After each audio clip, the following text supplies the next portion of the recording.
Heard that it was said, "Thou shalt not commit adultery." But I say to you that everyone who looks at a woman with lustful intent has already committed adultery with her in his heart. If your right eye causes you to sin, tear it out and throw it away, for it is better that you lose one of your members than your whole body be thrown into hell. And if your right hand causes you to sin, cut it off and throw it away, for it is better that you lose one of your members than that your whole body goes to hell. What is sin? Sin is to be committed to anybody other than God. What is woman? What does woman stand here for? Woman stands for any object that is attractive. Any object that is attractive. Anything that you find attractive. So sin is to be attracted to anything other than the truth. What is this one eye that Jesus is saying you better pluck out and throw away? It is that part of the mind that is attracted to something. Reject that part of your mind that is attracted to anything other than the truth. Reject that part of your mind that is attracted to anything other than the truth. Simple message.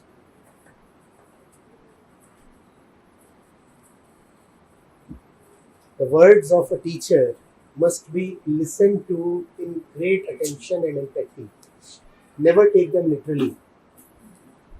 You will always otherwise misinterpret.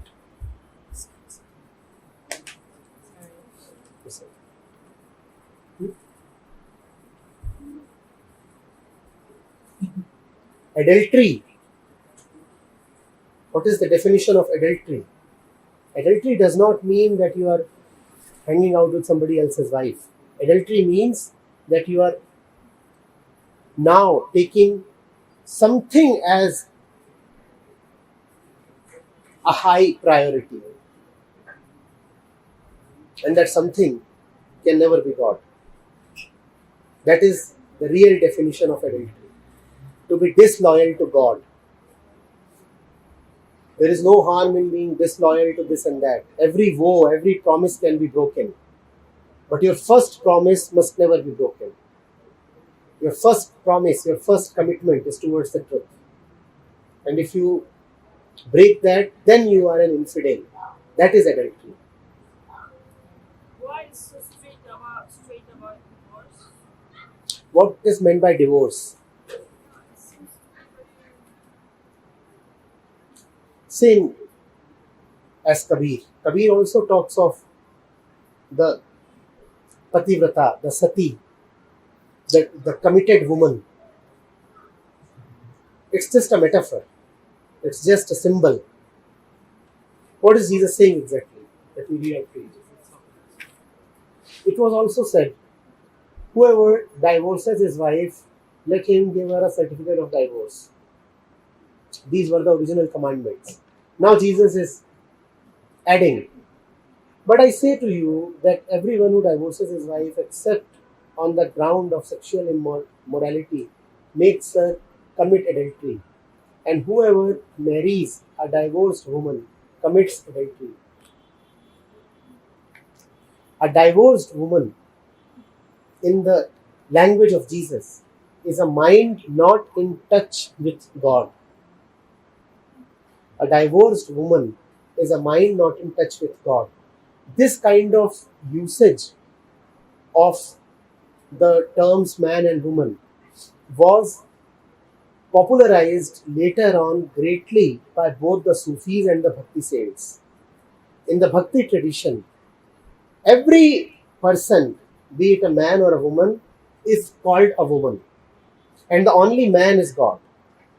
In the Bhakti tradition, every human being is a woman and the only man is a God. Then what is divorce? I repeat, if every human being is a woman and the only man is God, then what is divorce? To be separated from God. That is what Jesus means. In the Sufi tradition, God is a beautiful woman. God is a beautiful woman. Even there, what does divorce mean? To be separated from God. Jesus is making use of the word woman just as the Bhakti saints do. Bhakti saints, the saints of the Bhakti tradition, though they came much later. But why is so difficult the Bible to read? It is not at all difficult to read. It is just that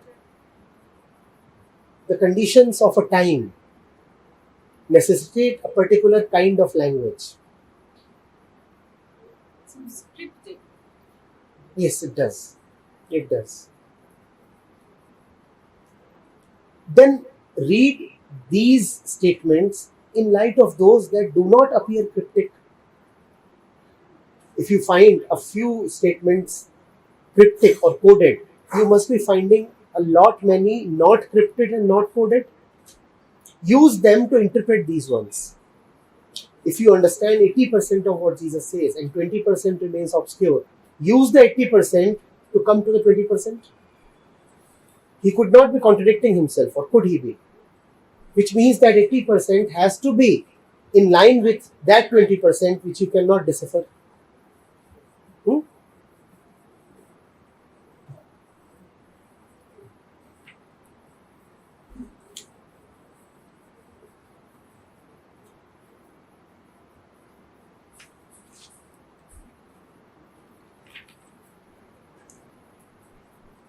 Can you run through the nature of the Lord's Prayer?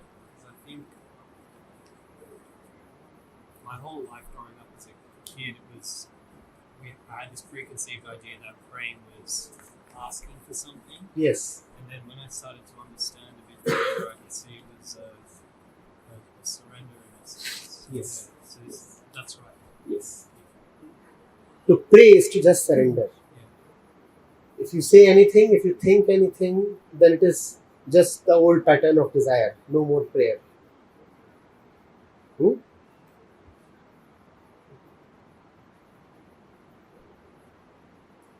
Do you see that this is not a character we think we know? Here is somebody totally different. Totally different.